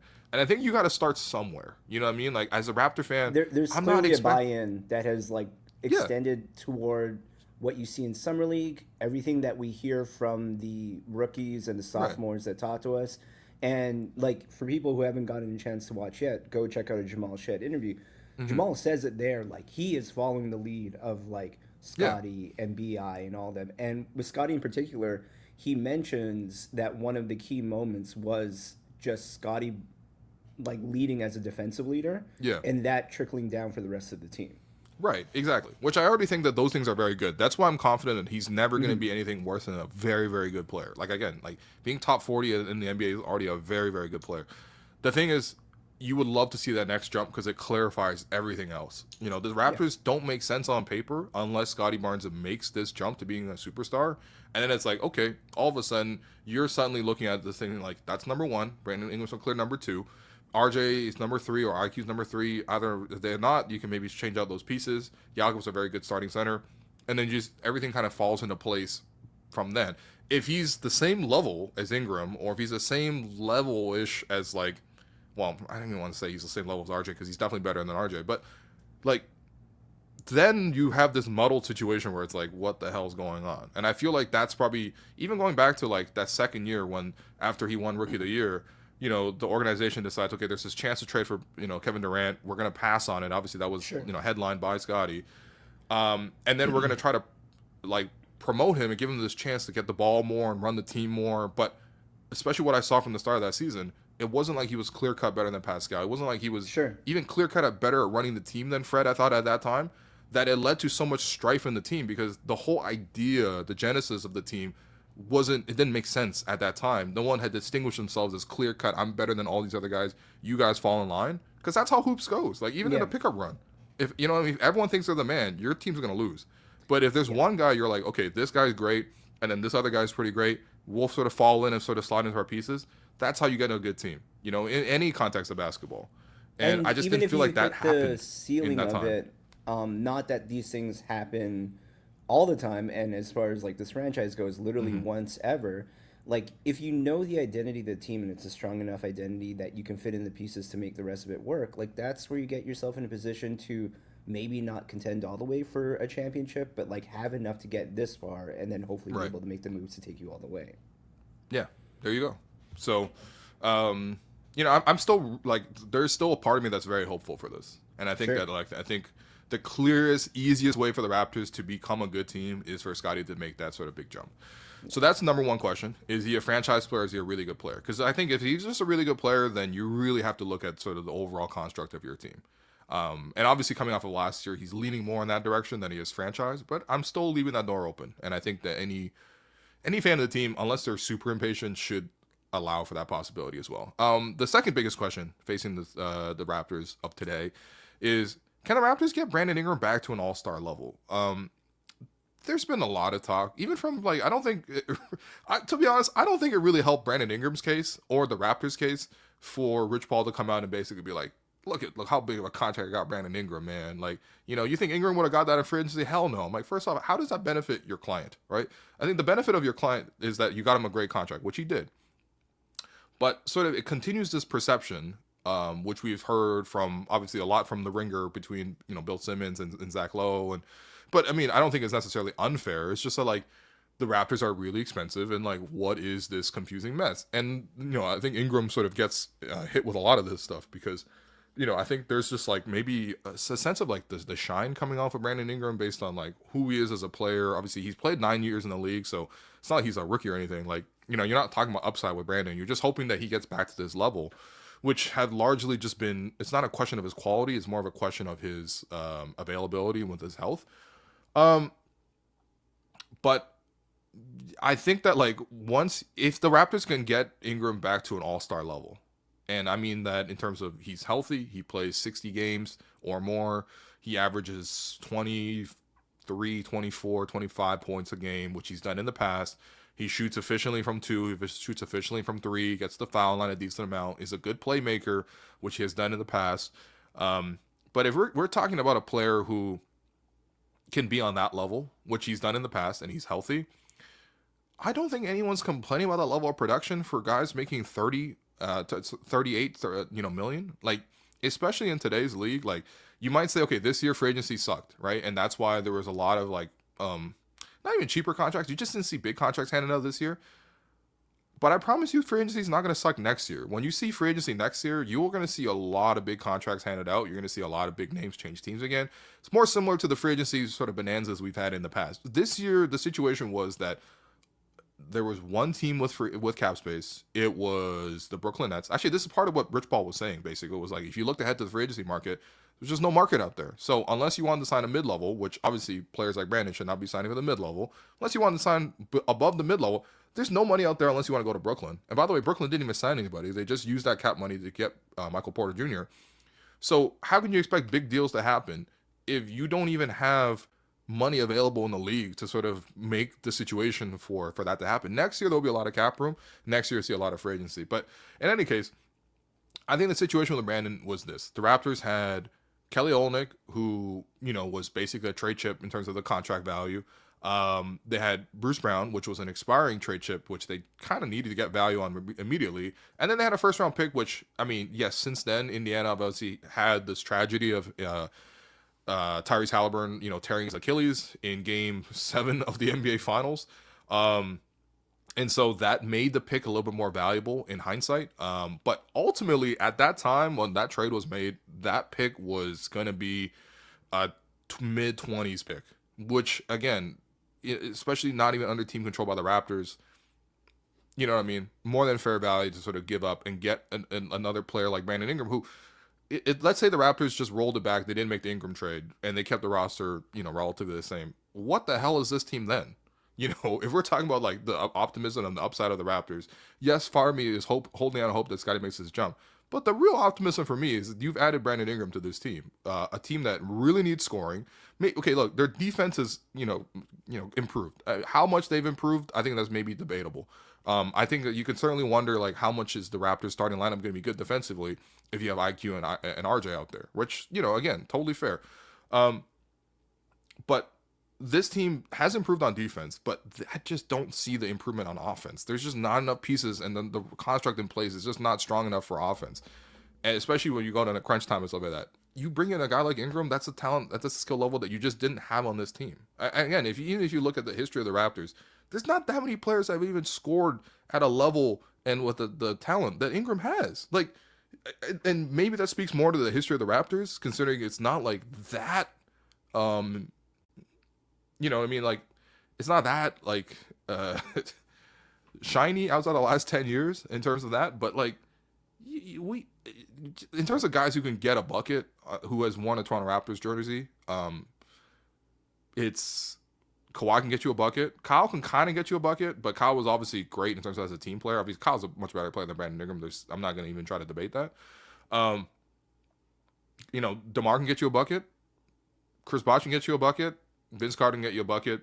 Damon Stoudemire back then can give you a bucket. Outside of that, like Pascal can get you a bucket. Fred can kind of, Fred can give you a kind of bucket, if we're going to be completely honest about it, right? So, yeah, like, you're getting a player that you just didn't have that skill set. And again, in terms of direct upgrades, like, Bruce Brown wasn't doing much for this team, beyond just regular role player things. More his value was in the fact that he was making a lot of money, so you can bring back a lot of money in a trade. And then Kelly Olynyk was just Kelly Olynyk, man. So, like, all due respect to those guys, but, like, you've made an undeniable upgrade. And again, it's just, can you keep him healthy? Obviously he's had lots of time to rehab this ankle injury that he's had. He's probably the longest time off he's had in his career.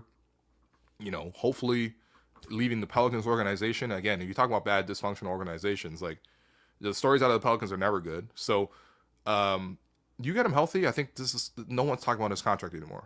You know what I mean? And especially with his skill set. But again, that's a big question. And also, the bigger question to me is how Darko is specifically planning to use Brandon Ingram and fit him in the contract of this team. Because the Raptors have not played a lot of ISO basketball. The Raptors have not played a lot of pick and roll basketball. They definitely, even passes per game, stuff like that, guys just don't hold the ball. And I'm not saying Ingram has to be a ball holder, but Ingram's a guy you would, because based on his skill level, you would actually like to have him hold the ball and initiate a lot of offense for you. But I think there's another level to be reached in terms of his overall efficiency. Based on how well he shoots the ball, there's definitely a trade-off. Okay, he's an amazing mid-range pull-up shooter, like an amazing mid-range pull-up shooter, right? But you would love to see, even as good as he is on that, him get to the rim more or him shoot more threes. Just overall efficiency-wise, it's just kind of how it goes. And if you can do that, you can get him to sort of play a little bit more off-ball than he did in New Orleans when they had no point guard and they basically told him to be point forward. Which, again, I think he has the skill set to do.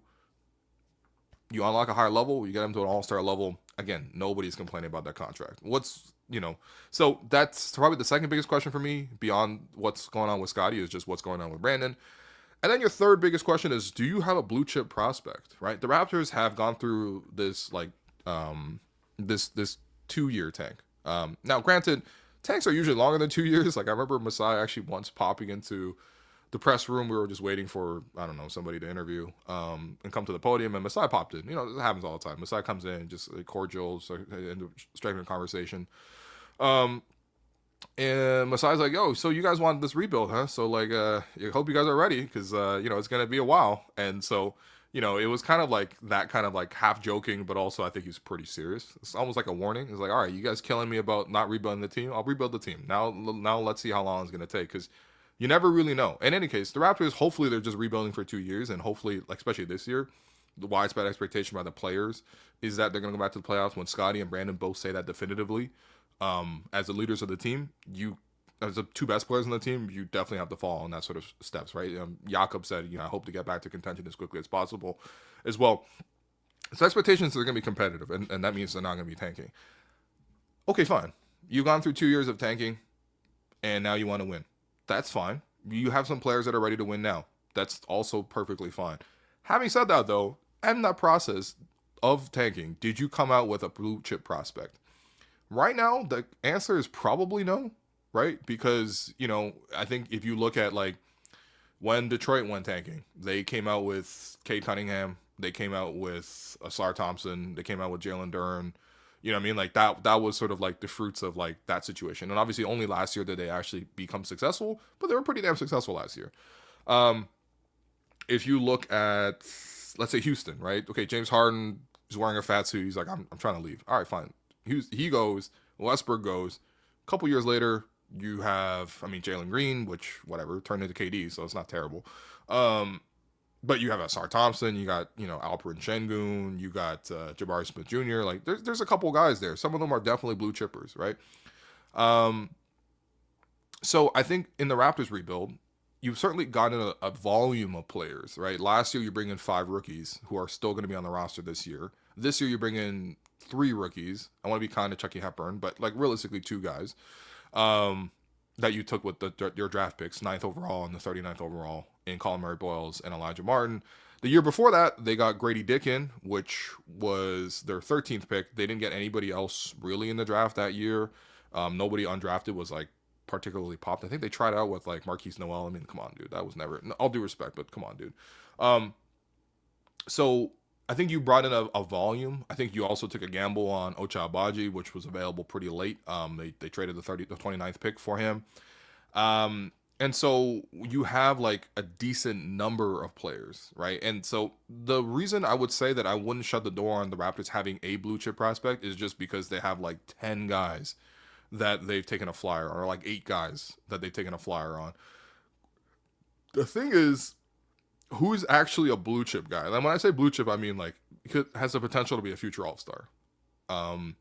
So you have, in terms of their highest pick players, Colin Murray-Boyles was 9th. You have Grady Dick, who was 13th. You have Jacoby Walter, who was 19th.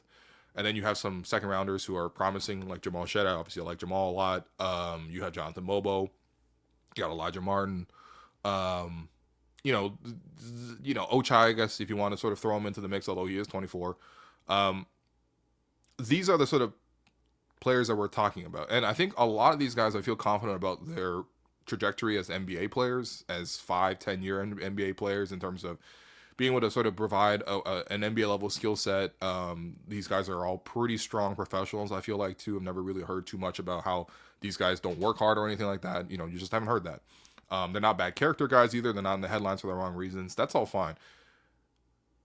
I think it still remains to be seen if any of those are blue chippers. And again, I'm defining that as like a few has a real chance to be a future All-Star in this league. You know, like when the Raptors got Scotty, that was a blue chipper. No one even debated that, right? So, so I think that that's another question. Is that like, okay, even though you've gone through this process, have you actually gotten something out of that process? So, I'm curious to see it. I think that a lot of these things, like, I mean, with the Scotty and Ingrams, those questions will be answered this following season. Like, if you know what I mean, if Scotty's the same guy, we understand, we accept it, but you obviously have to make sort of moves around your team to adjust for the fact that you just don't have that potential franchise player. If Ingram's not healthy and he's not able to get back to an all-star level, then, you know, all the valid criticisms are totally there. And the criticisms have been made preemptively. Let's just see what it looks like on the court first. I'm definitely willing to hold out hope for what that looks like. Because, again, considering the talent level and what this team needs, certainly makes a lot of sense. And then the last thing, the blue chipper, that might take like a couple years to answer. I'm not expecting Colin Murray to show you that in the year one. It'd be great if you did. If he came in and was like Scotty Barnes level, you know, rookie of the year level, it was like, okay, well, all of a sudden we have a blue chipper, no doubt. But yeah, I think you probably need a couple years just to answer that. But those are the three biggest questions facing whichever new president does ultimately come in. And I'd love to hear your answers in terms of, you know, what the Raps are at with some of those questions, and also just, again, who you want to run this team long term. But that's kind of it, man. Jerome? I think you covered it very, very extensively. So I think like right now we'll just go through a couple of comments. Okay, sure. Most of which aren't really to do because I feel like the chat has like already extensively themselves like talked through it pretty well, and I'm not sure how much we can add to what they've already said. But here we go with at least one general point from Coach Roach, who's been very active. Shout out Coach Roach. Not sure how desirable the job is for an external candidate when everyone else has extensions. Can't bring in your own people at least right away. That's a fair point. Yeah, that's a fair point. I think that, again, like MLSE moved in a strange way where they were like, we'll secure everybody except Masai. Yeah. And then we'll let Masai go. Sure. Which does feel like you like everybody in place. Yeah. You just don't want to pay Masai, which, whatever. I mean, there's certainly been a lot of cost cutting across MLSE. Absolutely. So, yeah, man. But again, if you, like, even putting aside the costs, if you like the team in place, you should empower the team in place. If we are to trust everything that was said in the press conference, then I wouldn't go that far. I wouldn't go that far, but I'm just saying, like, if we're to operate on that in that way, right? Then yeah, it seems the logical decision is to bring in Bobby or someone who like really just like would kind of match whatever is going on, like trust the direction. You were talking about just in terms of attendance, things like that. From Buster here, I live in the States, so I get to see the Raptors for like $20 every year in the lower bowl. We are not a premier opponent for any team. No way. When was the last time we were like? I don't even know, even in the 2019 season, if we were a premier opponent. Because like we don't really become a contender until we win, essentially. Well, I mean, premier opponent is not necessarily how good of a team you are bringing it in. It's like the names you're bringing in. You know what I mean? Like the Lakers, even when the Lakers were bad with Kobe towards the end, that was still premium top of the line tickets. Was Kawhi drawing though in that year? No, man. That's the thing. No. So that's what I'm saying. Don't think so. Like, I don't know the last time that we were like really that. No, but it's definitely cheaper to go to Detroit and buy tickets to go see the Raptors than it is. That to was come a classic to, like, move all the Raptors. time. Like you would see our away games having louder Raptors fans and Detroit fans. I don't know that we're gonna pull that off right now with Detroit's current era, but hey, this is looking good these days. We used to be a fan base there. So this is killing me. Hold on, someone said. I almost flew to Charlotte that one time they had Raptors tickets for $4. There you go, right? Yikes. Big yikes. $4. Come on, man. That's insane.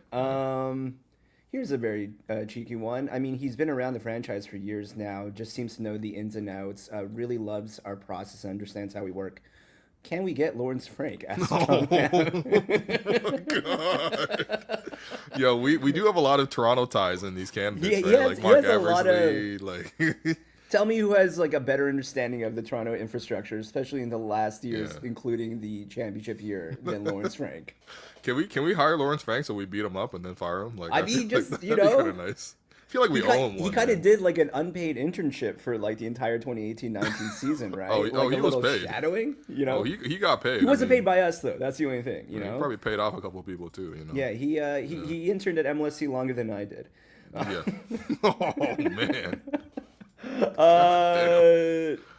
We talked about this pre-show. Brandon Ingram is dating Glorilla. He popped out. He popped out there. Yeah, and this is not a conversation that I really want to open up, but I did think about it in terms of just like the most like famous people the Raptors like players high-profile people have dated, and I really could not come up with a good list at all. Like, there's just not a very deep roster in terms of like what has happened there. So I mean, it's like people like definitely date and like. You know, I don't even want to I never go on to touch on, you know, what players are sort of doing. But, like, like, obviously players, they're out here. They're young athletes, right? But sure. They're usually out here with not celebrities. And I think this might be one of the first instances of a Raptor doing this. Now that you mention it, it might be, like, an interesting roundabout way of talking about Toronto. I don't want to say this. I don't mean this in a crass way. But, like, they talk about Toronto as a market and, like, just the differences between Toronto and the U.S., or like Canada and the U.S., like maybe that does play in of just like the idea that like being able to find high profile people in not the country where they're usually from. Yeah, I mean, I think it also speaks to the Raptors never being a high profile team. Like the Raptors haven't really had famous, even relative to NBA players, we haven't really had famous players play for the Raptors outside of Vince and maybe Kawhi. You know what I mean? We have this even Kyle and DeMar, they were not famous. Right. They were like. They're locally famous, but we have like, Chris Humphries and Kim Kardashian. Again, that's the number one. Yeah, that's definitely. But the key point, were they together? They weren't together when he was playing for the Raptors, right? Were they? I don't think so. I thought so. I thought it was the Nets. The same era. I assumed it was like when he was already with the Nets at that point. Okay. Yeah. But yeah, because the key part about all this is like how many players have had a high profile partner or someone that they were dating. When they were actually a member of the Toronto Raptors. Because, like, the one I threw out at you was Serge Ibaka famously was engaged to Carrie Hilson at a point. Yeah. Right. But that was prior to when he was in Toronto. Exactly. I think the engagement had broke off. Yeah. That's it. Right. I don't want to No. We're going to go to another one here. This is a far more wholesome one. Tala asks us, did you see the Hansen, Yang, and Kawhi talking to each other? Not only did you see it, you reposted it. Yeah, I reposted it. I dropped it in our chat. Like, I feel like Hansen has like okay, if we're gonna be completely honest about this, it made me think that Hansen Yang was playing for the Clippers for a second. Yeah, well, I mean, I think the number one thing to know is that like NBA players almost universally do a lot of marketing in China. Like, it's just absolutely it's the biggest basketball market. There's more NBA fans in China than there are in Tyrese the US. Halliburton's popularity skyrocketed during the season that they were doing Indy All-Star, which is a 2024, I believe. Yeah. In part because he engaged with Chinese social media platforms. Yeah, so I think that like there is a marketing element that I think cannot ever go ignored. With all of this. Now, granted, the part that was interesting to me was I didn't really like. Okay, so Kawhi's obviously signed with New Balance, so he's not signed with like the same company. Like, I thought it was like going to be that connection. It's not even that. Yeah. So it's not a branding opportunity there. And as far as obviously they're not teammates as well. Sure. So like I was just like, what is actually the connection here? Like, what's the angle? Because like for me, I'm like, because I don't know. I guess maybe I follow the NBA too strongly, but I'm just like, okay, what's the secret angle here? They're not the same agency either. No. Hansen is Clutch. Kawhi is Uncle Dennis. So like, but in any case, yes, of course I saw this video and I thought it was very endearing. I like that neither of them can really understand each other. Well, the other thing too that's so funny is because it's like, obviously Kawhi, native English speaker. I doubt that he is a very interesting conversationalist, like in the form of like an like an online social interview. No, in terms of Kawhi, no, like I don't think that Kawhi is. No, so I think it's just so hilarious. I think he is behind the scenes. I don't know. I think he just does an interview, which is again also quite rare. Why this happened too? It's not like he's he's not like Jared McCain called Hansen. No, you know absolutely not. Kawhi is like the least online NBA player in today's league by far. You're actually talking me into this. But like, I think Kawhi was just. I think there's some level of like genuine. Like it was a genuine curiosity and maybe even a genuine connection. I thought it was very cute that like I mean, Kawhi wasn't even ready to talk, man. His hair wasn't braided. You know what I mean? Like in it's different like ways. Yeah, it's like if I didn't like tie my ponytail and I came up here to talk to you guys. You know what I mean? Basically, Like, when you open the door, when you give me coffee, yeah, exactly. You know, I'm just like, I look nuts. So it's like, I think I think there was like a genuine connection there, and it was just kind of funny because like neither of them really could understand each other because Hansen doesn't really understand English, and then even when Hansen spoke English to Kawhi, like Kawhi was like, "What are you saying?" Yeah. I think he said keep in touch, and Kawhi was like, "What does that mean?" He's like, "Keep in touch." It was like, "Oh, okay." And it's a classic thing. Like the number one thing, especially if I'm like talking to somebody about like a language that like I don't understand, I always ask them to teach me like bad words, basically. Well, like, Kawhi was asking for some trash talk, which was like very cute.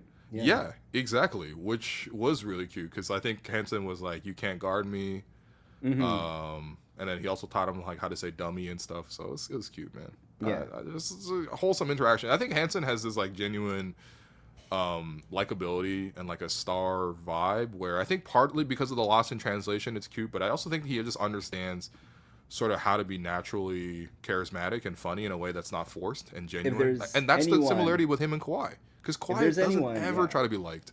He just if there's anyone who's more endeared by a new mainlander in the picture, it is William Liu. Oh, absolutely. Hansen, I was gonna put you on my roster of young Torontonians who are Chinese One minor gripe about Kawhi is he really undersold his, like he asks different words in Mandarin, acting as if he didn't know any. And if we revisit this clip here, it's clear that Kawhi knows at least one phrase. Accomplished there. A win. That's what we go out here and play for, is to get a win. And it's your first time being on camera, especially facing all the Chinese fans, which you don't really to do. So is there any words you like to say to all the fans, especially the way that you play in the Raptors? Ni hao. Thank you.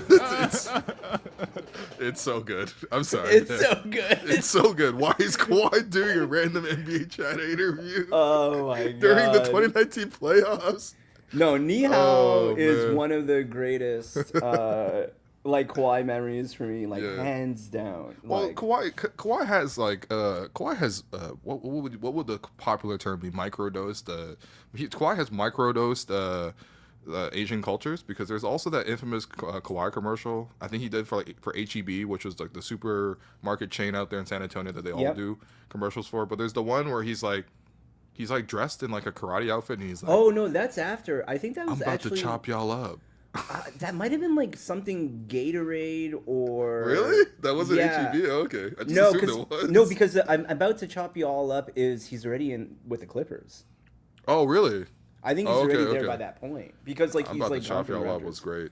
Yeah, no, which is great. No, it's just, I think it's one of the things too, is just like, I mean, this definitely doesn't apply to me because I'm such a yapper, but like, I think there's a real value in like saying less, and then your words hitting a lot harder. And I think Kawhi is just like very naturally funny and charismatic in that way anyway. And people are like, at least people curious about you. I think he knows his aura around it, even if he claims to not. But I think Hansen is similar in that way to Kawhi, in the sense that like, he's not going to say too much, partially because he's obviously... he probably does interviews all the time, but they're definitely in Chinese, so they're not going to hit in the English market. But the fact that he's already gone viral for many things, like that, like there's lots of rookies. Like we don't know what Cooper Flag likes to do, but we know that Hansen likes to sleep and play PS5, and that he used to be a fat boy. It's a little bit like these are endearing facts, man. It's like Giannis loving smoothies. I think when he came to it's very much like that energy. All right. Yeah. To close things out, as you know, our presenting sponsor is Betway, and we do have a Betway segment for you. But Jerome, there's no NBA hoops on. What are we going to talk about? There's no NBA hoops on. You suggested, rightfully so, as an opportunity to talk about the Blue Jays, but your boy's going to zag. Ooh. And we're going to talk about some other basketball. No, it's not the WNBA, which I'm wearing a jersey of. It's the Big Three, which I found out you can bet on. No way. On Betway. So, Will, did you know of the teams that are competing in the Big Three, there are two teams that are tied to win the whole thing. Those teams I did not know that, but okay. The Miami 305 and the Dallas Power equal at 4.25 odds to win the Big Three 2025 championship. Okay, who's on these rosters? Can I at least get that? here's the thing I also prepared for you. I loaded up the pages for each roster. Okay, let's go through them. Let's go Let's through them. go through them right Let's now. go. Let's go. Here you go. All right. So Greg this Monroe. is the Dallas Power. We're starting with one Greg Monroe. 6'11", NBA seasons, 10 of them there. Paul Millsap. Yeah. Who is a co-captain along with Glenn Rice Jr. Wow. John Millsap, who is he John Millsap? Okay, shout out to John Millsap. TJ That's Klein. his last pro team was Argentina? Yeah. Argentina. Okay, sick. There you All go. right. TJ Klein. TJ Klein. Okay. And Nancy Lieberman. Nancy Lieberman? Coach. Oh, legend. Okay. Legend. Wow. So that's who you're working with there for that team. Yeah, it's a big team. It's a pretty big team. Yeah. I'm going to load up now the Miami 305, who is, from my learning about these teams literally this morning, my favorite. Okay. Okay, because I think I could have sworn I saw Greg Monroe as an assistant coach with maybe he's a player. I think coach. the Pelicans. I think it was him and Jody Meeks were assistant coaches on the Pelicans or working with the Pelicans. We did see Greg Monroe. And then Corey over Brewer was the head coach. By the way, I think Corey Brewer is also playing the Big Three. He's also playing the Big Three. I forgot which team, but he is in the Big Three. But you know, there's such a Big Three NBA coach crossover here. But here you go. All right, who's on Miami? Here we go. We're starting with one Miami legend, Mario Chalmers. Rio. Isn't he from Alaska? Yeah, he's from Anchorage. Yeah, that's also the funnest fact about Mario Chalmers. It's a good one. We got Michael Beasley, of course, super cool. Probably one of the most Big Three players. You actually can't design a better player for Big Three than Reggie Evans. What? Raptor legend. Yo, Reggie Evans. I used to get so gassed when Reggie Evans got 20 rebounds for the Raptors. You love Reggie Evans minutes with the Raptors. Oh man, Reggie Evans, sick. Lance Stevenson. Oh whoa, this is a chaotic team. Hold on, this is a crazy team. This got real chaotic. Shouts to Lance Stevenson, I guess. Oh my gosh. My goodness. Sean Williams. Sean Williams. Okay, I remember him. Yeah. And Coach Michael Cooper. Michael Cooper. Cooper. Wow, because I think the Lakers just put him in like their version of the Hall. I don't know. They retired his jersey. Oh, shouts to the Minister of Defense. There you go. Is it the Minister of Defense? Anyway, that's I feel like Miami's definitely better, man. No, I mean they don't have the size to contend. Like I don't really see how they can guard because it's 3-on-3. Like you can throw on the post, like you know what I mean. Oh yeah. You know what I mean? But I believe it's like 2s, 3s. There's even a 4-point shot. So like I definitely take a perimeter. I mean, when we're looking at some of the questions that we have about the Raptors, I gotta say the Miami team has shot creators. Oh, they got hoopers. They should be the Miami Hoopers, man. I'm taking the Miami Hoopers. There you go. Give me the Miami 305. Give me the Hoopers. So you got the 305 to win the Big 3 2025 championship. I got the 305 to my city. that's what I got. I got 305 to my city. For listeners, again, the reminder is the odds are 4.25. And if you believe in either the Miami 305 or Dallas Power and feel spicy enough to bet on the Big 3, scan the QR code below. All right. Sick. So we're not talking Jays? All right. Damn. I was about to talk about... I was about to take... Hey, listen, Blue Jays, last thing. You can give me some Jays talk. Okay, lock in. Lock in, Blue Jays. Lock in. All right. Back-to-back games, and I know whatever. Lots of shit happened, but back-to-back games are giving up 10-plus runs first time all season. Let's lock in, guys. All right? Okay. This Jays team had won 22 of 26. This incredible, miraculous run. Which got them to not just the top of the AL East, but just the top of the MLB standings just in general, across the board, briefly. But then we followed it up with 2 games where our pitching staff just got blown up. I mean, I get it. Max Scherzer older. You know, it's kind of a gamble anyway. Although $50 million is a lot for a gamble, but whatever. Like, it's kind of a gamble. The bullpen gets hit a little bit, whatever. You know what I mean? Chris Bassett gets lit up, whatever. Let's lock in, guys, okay? Let's not let this momentum drop. I'm a little worried, okay, because the last 2 games we got Alejandro Kirk getting hit in the head with like a foul, you know, I guess a foul tip or whatever, but it caught him pretty good. And of course, last night George Springer gets pegged in the head with a 90-mile-per-hour fastball and a 3-0 count too. What are you even doing throwing that high? Because the game was like 11-4, not top of the 9th inning. You're just ending the game. The game's over. It's a 3-0 count. Why are you throwing up at his head? It's just, you were definitely whatever. Obviously, it was an that accident. Simply Spiked watching this happen. No, but listen, guys, Jays, lock in, okay? Because as good as momentum is right now, and as much as this team has been the team of the summer, especially here in Toronto, watching them has been a true pleasure. I just want to see the momentum slip up. I like the vibes. I like seeing the post game Gatorade showers. I like I just like the fact that you got contributions up and down the lineup. One of my favorite games. Lindsey Dunn's podcast. Lindsey Dunn. Oh my God, 6-inning stretch has been amazing. Yeah. They get great guests on there. Yeah. Kevin Gausman was on there. They just went to All-Star recently. Mm-hmm. No, seriously, it's very fun. Don't just listen to the clips. Like, listen to the whole show. Yes, I do think it's a really cool idea. Go follow, go subscribe, watch, Lindsey, listen, Dunn with Whit Merrifield. It's a pretty good combo. They got good chemistry too, the two of them. But in any case, just Blue Jays, man. Lock in. That's all. I'm feeling generous with these Betway segments. Oh, we're doing another one? Since we have it here. What? Since you want to lock in. Do you think the Toronto Blue Jays will win the American League? They are the favorite right now at 4.00 odds. Alex Wong is punching himself right now because he's just walking. The man is just walking around Amsterdam right now by himself, listening to cranking out pods. Yeah. One of them is not he's sick that he can't be here for. No, he's listening to this. You think he's listening to this right now? He's Hi, sick Alex, that he's not here to talk about the Jays, man. Give me the Jays to win the American League East. Have you seen the American League? Oh, the American League. Oh, I thought American it was League. East. American League. Yeah. Oh, okay.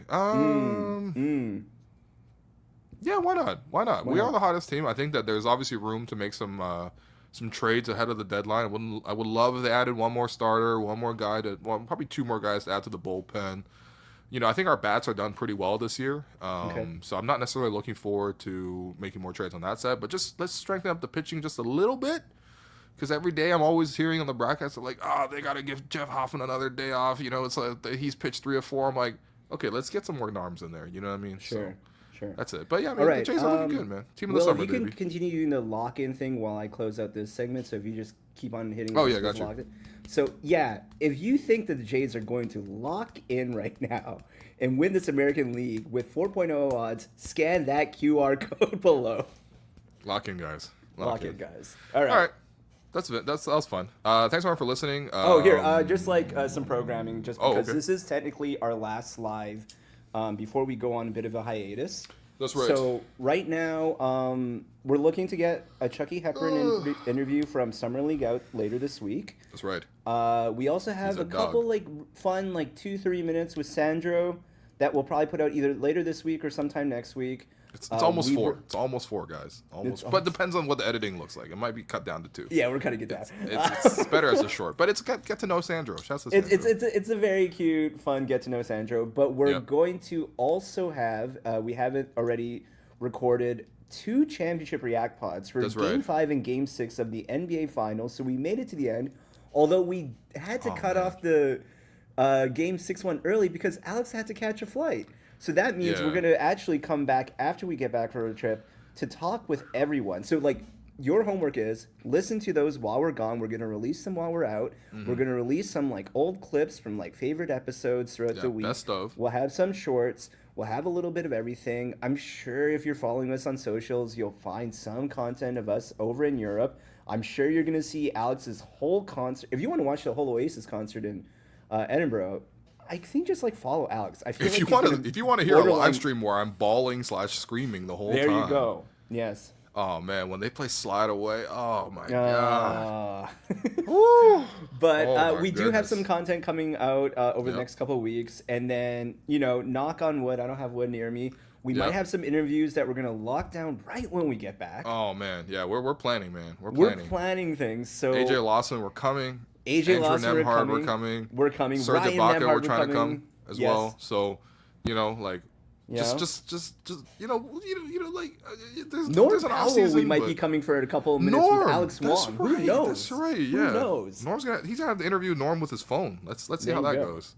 Yeah, but no. We, even though we are taking a break, which we need, we do have a lot coming because we're just so excited to do this stuff with you. So stay tuned for all that. And Will, I'll see you later tonight and later this week. Whew, I got to stay hot, Jerome. Got to stay hot. Coming off back-to-back 30 balls in the Sunday league. Unfortunately, in the Tuesday league, I averaged 12. So if you play with a Sunday mentality tonight, I'm telling you, it's going to make all the difference. Oh, man. Not to gas myself. Not to do a podcasters gassing podcasters shtick that happens on every show. Right. But I can't resist. Oh, man. The last touch of basketball we played, we were down in the last game. We got some surprising contributions. Yes. Shout out Chris. From a stretch big that's not necessarily a stretch big, but he was stretching it out. He had 8 of our points. He's only stretching that he's tall. Yeah, we're playing a 15, right? So he's already got the first 8 points, but the other team's coming back and they're scoring. Yep. And then I'm just like exhausted. We played for 2 hours at this point. Like I'm just like sweating, like soaked through all these jerseys. Like my Yao Ming jersey's dripping. Yeah. I come up on the court. I got the ball. Got the high screen. I'm just gonna pull that thing because I'm tired, and I also bricked my last 5 drives to the rim. Pull up 3, going right.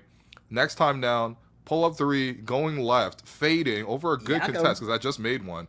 So lucky, bullshit shot, but hits the backboard. I need you to talk about that final play though. Hits the front of the rim, hits the back of the rim, goes in. So that's 6 more points. So we're now on game point on our side. It's game point on the other side as well because again we're making a comeback here. Yes. I make a drive to the rim.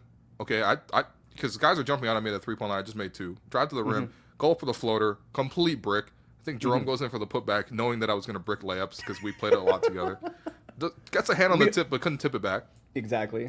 And then they're going the other way. They probably have their best player handling the ball. He's a pull-up shooter. I'm guarding him. Yeah. He's handling the ball. Jerome's in front of him. I'm tired, bro. I'm exhausted. We're playing a little chess match because like back and forth like through each game. Will is telling me like you need to let him have the lane. We're gonna guard and close out, but the problem is the bigs are not closing out on the lane to like. Right. So you gotta press up. You gotta press up because he's a shooter. And I need to like dare him a bit. So I'm trying to create just like the smallest amount of doubt. Just like have just enough space that they have to take a couple extra dribbles, a couple little things. He's a bit of a dribbler. He's a bit of a dribbler. Right? He's handling. He's handling the ball. We're caught in this like one-on-one that what he doesn't notice. Is one Will Liu, Defensive Player of the Year, who I've never even played defense like that. If you want to imagine, Michael Jordan, final shot of his Utah Jazz run, slapping the ball out of Karl Malone's hands. If you want to imagine, and I don't want our boy to catch strays, but if you want to imagine one Kyle Lowry guarding DeMar DeRozan, and together at half court, which is basically where we were. Yeah. Kawhi Will Lou Leonard. Oh God! All right, we've gone too far with this, but keep on. Yeah.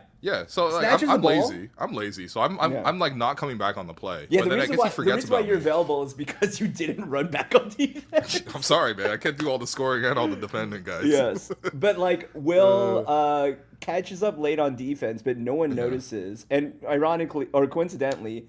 The person I'm guarding is also Will. Will steals from Will. Yeah.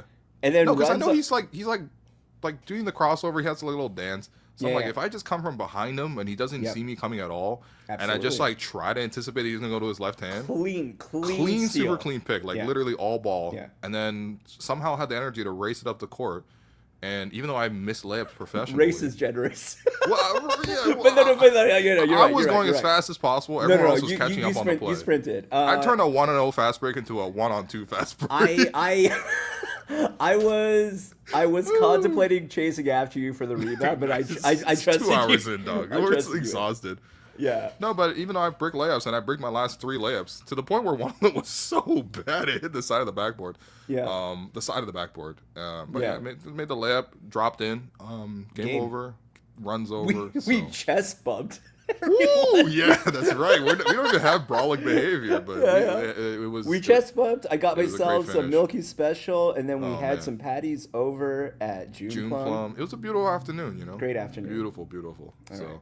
I'm looking forward to that tonight on Tuesday, but most likely I'll drop 12 points on 12 shooting. So, Jerome, I will see you later today. Enjoy lunch. To everyone else, have a good summer. See you on the other side. From the Home Welcome Podcast. Check in, but of course we're going to be once a week. Look out for a Chucky Hepburn interview, as Jerome said, and Sandro somewhere down the line. And of course we'll be in Europe. Alex is already there. Jerome's going to go second. I'll be there third. So. See you from the other side of the pond. Let me know again if you guys got some connections to tickets, please. Your boy's trying to see some footy when I'm out there in Europe. But more than anything else, appreciate you guys for listening. Let us know what you think It's gonna happen with the team this summer, and just also enjoy some time off yourself. Okay, so this has been the Hello Welcome podcast presented by Betway, and signing out. See you guys.